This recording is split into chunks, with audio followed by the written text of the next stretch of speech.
Some men find out their grandkids are being pushed aside over a bowl of cereal and a locked door. I found out over a security camera app at 11 o'clock at night, and by the time the sun came up, I had already changed my will twice. But we'll get to that. Thursday, April 9th, Springfield, Missouri. 10:52 p.m. I was in my recliner, same as most nights, half watching a fishing show I'd already seen twice, when my phone buzzed on the armrest. Not a call. A notification. Ring doorbell app. Motion detected. Front porch. Now, I don't get many of those after 10 at night. My son Daniel installed that camera on my porch 2 years back after some raccoons got into my garbage cans and I nearly put a 9-iron through one of them. So when it buzzed that late, I figured it was raccoons again. It wasn't raccoons. It was my granddaughter, Mia, 9 years old, standing on my porch, alone, in her pajamas, no shoes, hugging herself against the cold, looking directly up at the camera like she knew I was watching. I was out of that chair before I even finished processing what I was looking at. I hit the two-way speaker button with a hand that wasn't entirely steady. "Ladybug? Baby? Is that you? Grandpa's coming right now. Don't move." She didn't say anything back. She just nodded at the camera, like she'd been saving every ounce of courage she had just to walk the 6 blocks from her house to mine, and she didn't have any left over for talking.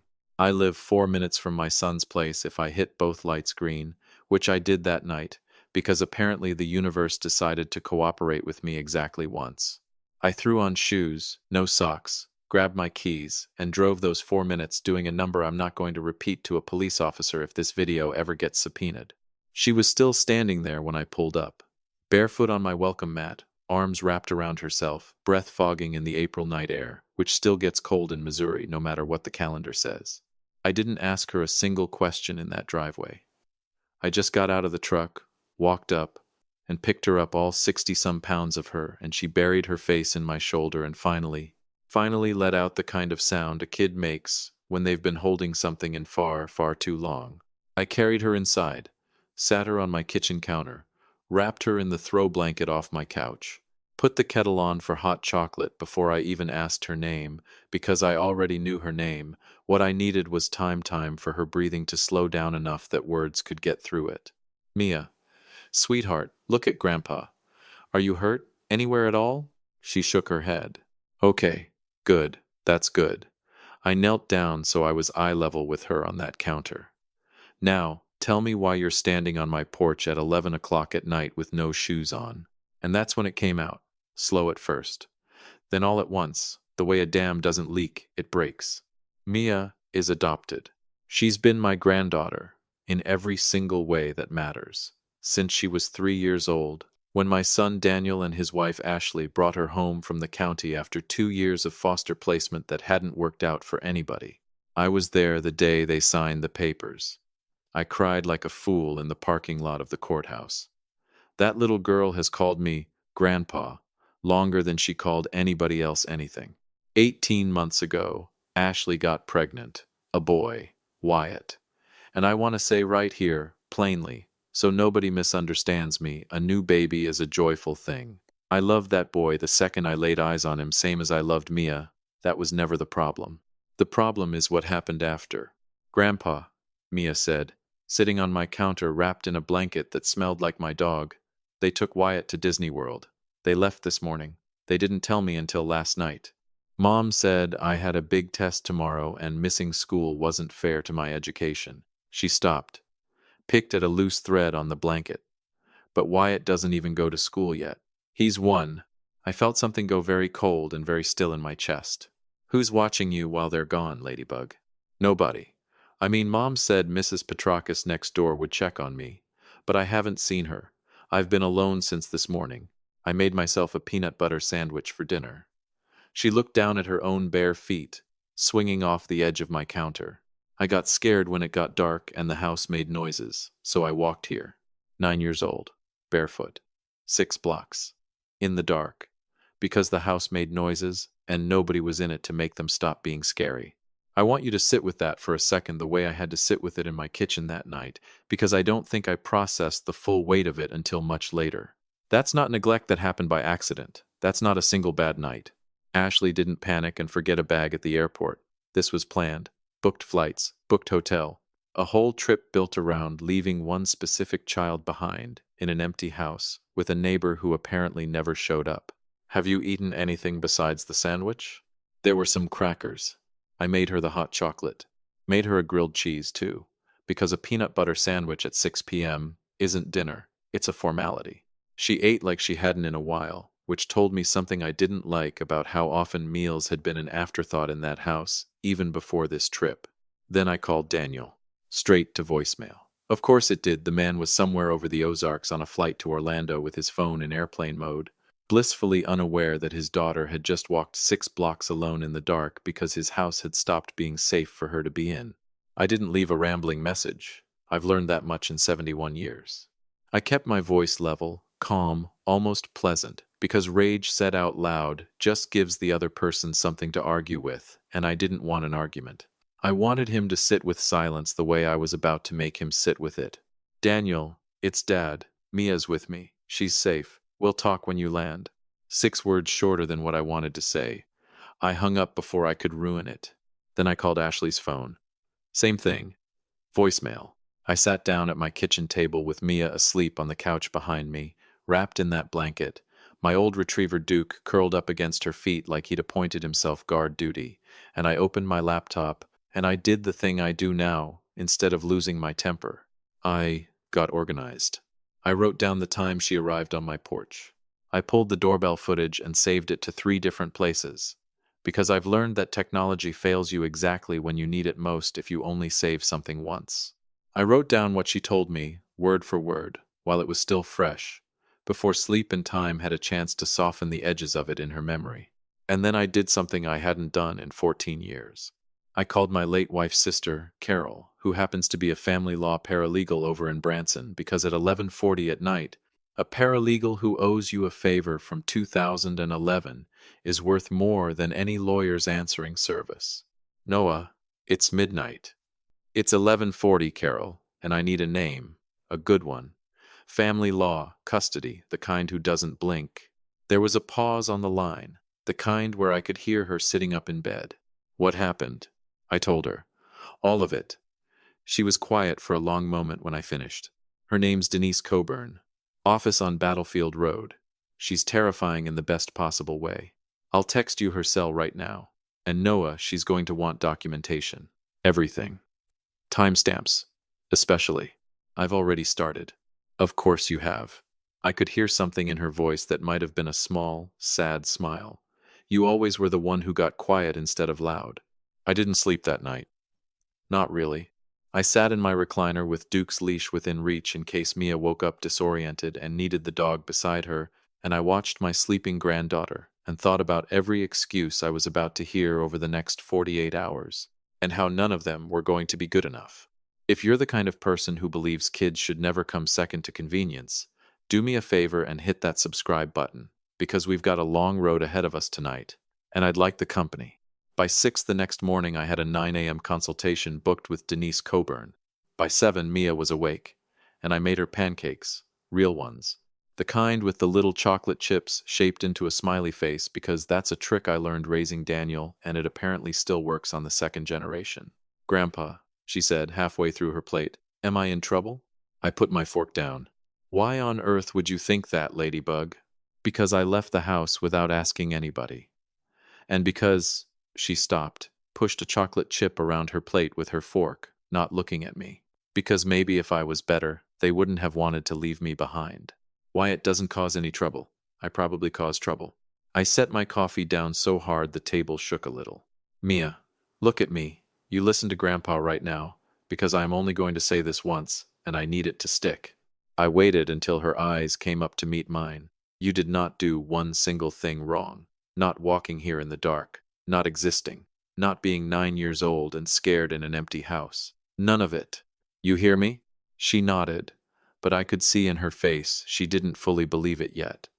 That's the part that gutted me the most, not the empty house, not the bare feet on the cold porch.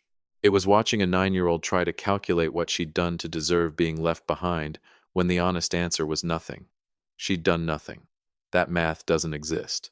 But try telling that to a kid who's been quietly doing it in her head for months, maybe longer. Denise Coburn's office was smaller than I expected, and busier than I expected. And she herself was about 5'2" and had the kind of handshake that let you know immediately she wasn't going to waste your time or hers. "Tell me everything," she said, before I'd even sat all the way down. "In order, don't skip anything, even the stuff that feels small." I talked for almost 40 minutes. She interrupted exactly 3 times, always to nail down a specific time or date, and when I finished, she leaned back in her chair and looked at me for a long moment. "Mr. Reyes, what you're describing, leaving a 9-year-old alone overnight, unsupervised, with no confirmed adult check-in that meets Missouri's threshold for child neglect under state statute. I want to be very clear with you. This isn't a gray area. This is documented, provable neglect, and it's compounded by the fact that it appears to have been planned in advance, around a sibling being taken and her being left. I need to know what my options are. All of them. Then let's build you every single one." She pulled a legal pad toward her. "First, grandparent visitation. In Missouri, given documented neglect, we can pursue court-ordered, legally enforceable visitation that doesn't depend on the parent's goodwill. Second, and this is bigger depending on what we find with CPS, we may have grounds to petition for guardianship, either temporary or, in the right circumstances, permanent." My chest tightened at that word. Permanent. "And third," she went on, "we document, we report, and we let the system do exactly what it's built to do. I'll need the doorbell footage today. I'll need a written statement from you. And I'm going to want you to keep Mia with you until we've spoken to CPS, understood? She's not going back to that house tonight. Not until I know it's safe." "Good. That's the right instinct." She looked at me over her glasses.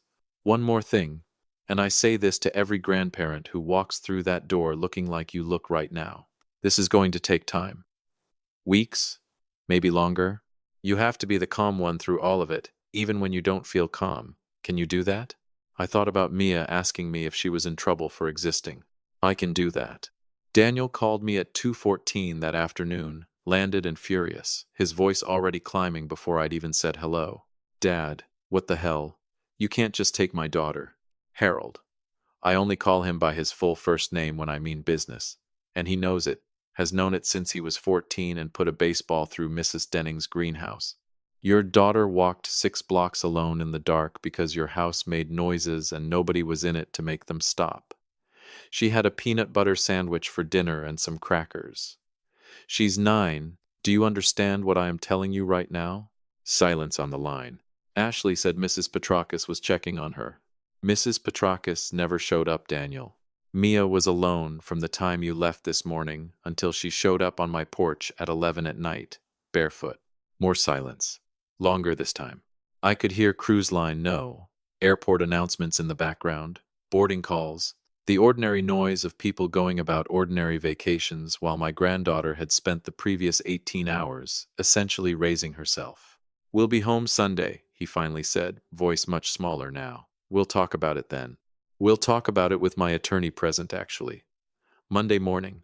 My house, 9 a.m. "Your dad? You got a lawyer?" "I got a lot of things in the last 24 hours, son. Wait till you see the rest of them." I hung up before he could ask what that meant. Some things a man needs to sit with on a long flight home. Best I could do was give him 5 days of runway to think about exactly what he'd done, because Sunday, when he finally landed and had to face it in person, wasn't for another 3 days yet, and I intended for every single one of those days to work in Mia's favor. Those next few days, I want to tell you honestly, were some of the best of my life, and I don't say that lightly. At 71 years old with a wife I buried 9 years ago, and a body that reminds me every morning, it's 71. I took Mia to the Wonders of Wildlife Aquarium downtown, because she'd been asking to go for 2 years and apparently nobody had ever quite found the time. We stood in front of the shark tank for 20 straight minutes. She had her hand pressed flat against the glass and this look on her face like she was trying to memorize it. "Grandpa, do you think they know we're watching them?" "I think they know somebody loves them enough to come look. That's usually enough for anybody."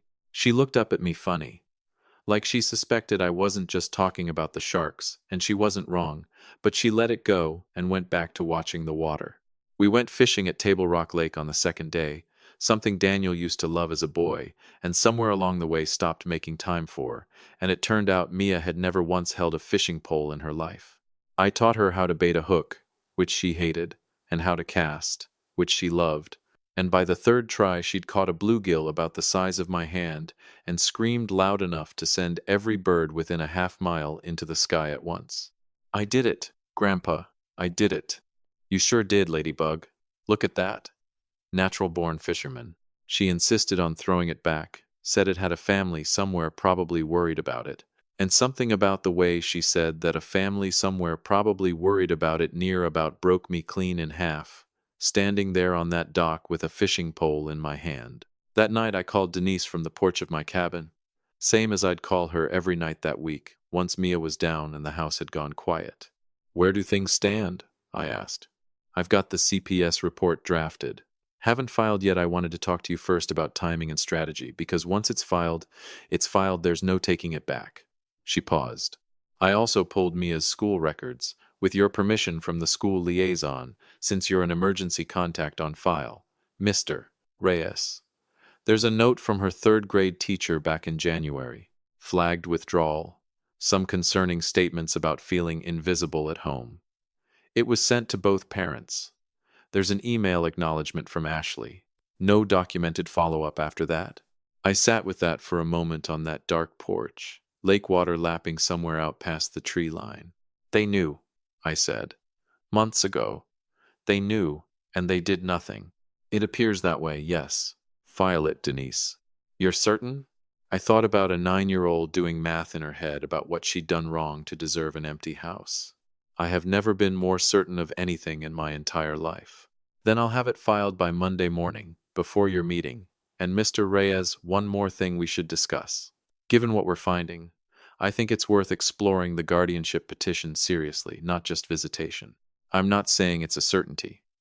But the pattern here, the flagged school note, the ignored follow-up, the planned exclusion from this trip, that's not a single bad decision. That's a pattern a court takes seriously." I looked through the porch screen at Mia's silhouette, curled up asleep on the pull-out couch with Duke's leash looped loosely around her wrist because she'd insisted on holding it. Said it made her feel like somebody was there even when she was asleep. "Do it," I said. "Whatever it takes. I'm not sending that child back into a house where she's counting her own worth against her little brother's." The third night was the one I wasn't ready for, no matter how much I thought I was. We were sitting on the dock after dinner, just the two of us and Duke, watching the sun go down orange and pink over the water, and Mia had been quiet for a long while, which for a 9-year-old is usually a sign something's cooking underneath the surface. "Grandpa, can I ask you something and you have to answer honestly, even if it's a bad answer?" "Always, Ladybug." "Do you think Mom and Dad love Wyatt more than me? Because he's theirs. Like, really theirs." I set down the stick I'd been idly poking at the dirt with and turned to face her fully. "Mia, come here." She scooted closer, and I put my arm around her, and Duke rested his big head across both our laps like he understood something was happening. "I'm going to tell you something true, and I need you to really hear it, not just the words but what's underneath them." She nodded, waiting. "Being chosen isn't the runner-up prize to being born into a family. It's not second place. Your mom and dad went and found you, specifically you, out of every child in this whole world, and they said yes to you on purpose, with their whole hearts, before they knew anything about biology or blood. That's not less than what happened with Wyatt. If anything, baby, that's a whole different kind of love, the kind that gets chosen instead of just happening by accident of nature." Her eyes were getting shiny in the fading light. "Then why'd they leave me?" And that was the question, wasn't it? The one underneath all the other ones. "They made a terrible choice," I said slowly, carefully, "because I wasn't going to lie to this child, not about this, not ever. A choice that had nothing to do with how much you're worth, and everything to do with them not thinking it through the way they should have. That's on them, Mia. That's not on you. Not 1 ounce of it." She leaned her head against my shoulder, and we sat like that a long while, the sun finishing its business over the water, Duke snoring softly between us. And I made myself a promise right there on that dock that whatever happened Monday morning, this child was never again going to spend a single night wondering if she was loved less because of how she came into this family. Can we get ice cream on the way home? Ladybug, after the week you've had, you can have ice cream for dinner if you want it. She laughed. That big, bright, unguarded laugh that I hadn't heard nearly enough of before that week, and it was worth every bit of what was coming. Monday, 9 a.m., my dining room table. Denise arrived at 8:52, 8 minutes early. Briefcase already open before she'd even sat down. Files organized in an order that told me she'd done this 100 times and never once left anything to chance. Daniel's car pulled into my driveway at 8:58. I heard it through the window and felt something settle in my chest, steady, certain, the way you feel right before you step into cold water you already know is coming. Daniel came in first. Tan from Florida sun, tired in a way that had nothing to do with jet lag. Ashley behind him, chin up, arms crossed, dressed like she'd prepared for battle rather than a family conversation, which told me she already suspected this wasn't going to be the conversation she'd told herself it would be. Daniel saw Denise at the table and stopped dead in the doorway. Dad? Who is this? Denise Coburn, family law. Sit down, both of you. There's coffee. Ashley's eyes moved from Denise to the folder on the table to me, and something shifted behind them, not fear yet calculation. Noah, we came here to talk as a family, not to... Please sit, Mrs. Reyes. Denise said, 4 words, perfectly even, and Ashley sat, not because she wanted to, but because something in that voice made the alternative feel considerably worse. Denise didn't waste a second on theater. She slid a single sheet across the table. This is a timeline. Clean, documented, and I want to walk you both through exactly what it means legally, because I don't think either of you fully understands the position you're in. She read it aloud. Every date, every hour, the flight departure, the last confirmed adult contact with Mia at approximately 7 a.m., the absence of any confirmed check-in for over 15 hours. The 9-year-old walking 6 city blocks alone, at night, without shoes. Ashley's face went through about 4 different colors reading that page. This is completely blown out of Mrs. Reyes. Denise's voice never rose, never wavered. I'm going to save everyone in this room a great deal of time. What's documented on that page constitutes child neglect under Missouri statute. We are not here to debate whether it happened. It happened. It's documented, time-stamped, and corroborated by school records showing a prior flag from January that was acknowledged in writing and never followed up on. Ashley opened her mouth again. Daniel put his hand on her arm, and she stopped, and I noted it, filed it away. First genuinely decisive thing my son had done in this whole ordeal. 3 days too late, but not nothing. A CPS report has been filed. Denise continued. Along with a petition for legally enforceable grandparent visitation and a formal petition being explored for guardianship, given the documented pattern of neglect. The word guardianship landed in that room like a dropped plate. Ashley's face drained white. You can't be serious. You're trying to take her from us? I'm trying, I said, and my voice came out steadier than I expected it to make sure nobody ever has reason to leave that child alone in the dark again. If that scares you, Ashley, maybe sit with why. Daniel hadn't spoken. He was staring at that timeline like a man staring at wreckage he'd caused himself, and when he finally looked up at me, his eyes were red and his jaw was working like he was chewing on something too big to swallow. Dad, He stopped. Started again. I knew, okay? I knew it wasn't right, leaving her. Ashley said it was one trip. We'd make it up to her. And I told myself that was true because it was easier than admitting what we were actually doing. I walked past her door that morning. She was sitting on her bed watching me pack. And I kept walking. I got in the car, and I kept walking. His voice broke clean in half on that last word. Ashley turned to look at him sharply. He didn't look back at her. He kept his eyes on me, red-rimmed and out of places to hide. I let myself feel the fury of it, real fury. The kind that had been building since a 9-year-old showed up barefoot on my porch, and underneath it, older and heavier, something closer to grief. For the boy I'd taught to bait a hook on this very lake 30 years back, and for the man across my table now who'd walked past his daughter's bedroom door and kept going anyway. I let that feeling sit for exactly 3 seconds. Then I opened my own folder. I know you knew, Daniel. That's the part that's kept me up every night since. He flinched like I'd struck him. Good. I slid the folder across. He read the first page, Set it down slow, both hands, like it might come apart if he wasn't careful. Ashley grabbed it, read it faster, set it down harder.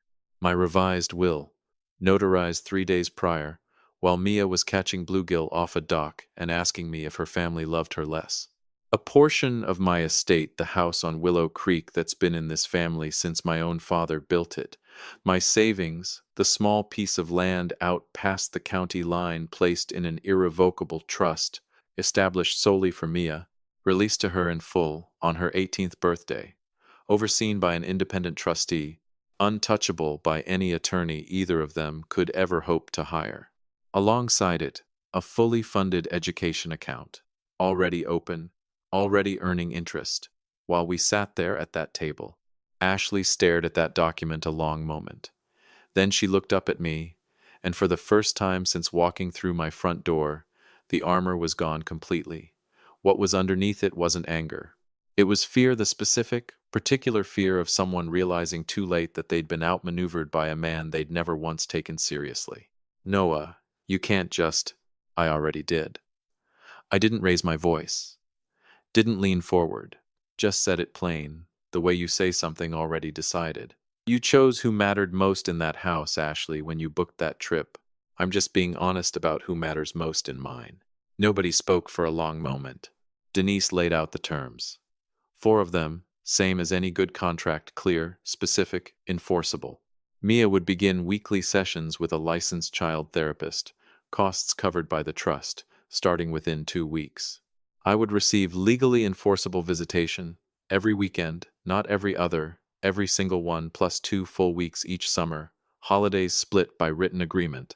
Daniel and Ashley would complete family counseling, a minimum of 6 sessions, documented attendance required. And the guardianship petition would remain filed but held, pending a full year of compliance, any violation, any single missed session, any repeat incident, and it would move forward immediately. No warnings, no second chances. These aren't suggestions, Denise said, closing her folder with a soft click. They're terms. Ashley looked at Daniel. Something passed silently between them. Then she gave one small, tight nod, the kind that costs a person something they don't get back. They signed at 10:41 that morning. Daniel paused at my front door on the way out, one hand on the frame, back to me. Is Mia going to be okay, Dad?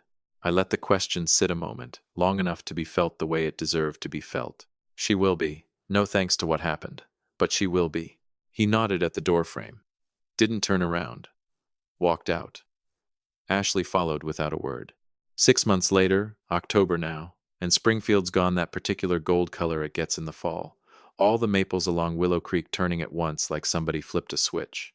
Mia calls me every single Sunday at 5 o'clock. Hasn't missed one yet. Last week she talked for almost 40 minutes straight about a school project on the water cycle, about her therapist Miss Renata, who apparently has the world's best sticker collection, about how Wyatt is starting to walk now and keeps falling directly into her, which she says is annoying, but I noticed she was smiling the whole time she told it. Daniel shows up to every single one of her school things now. 3rd row, every time, no exceptions. And he doesn't make a show of it, doesn't need anybody to notice he's there. He just shows up and stays the whole time, which, from a man who used to be somewhere over the Ozarks with his phone in airplane mode, is not nothing.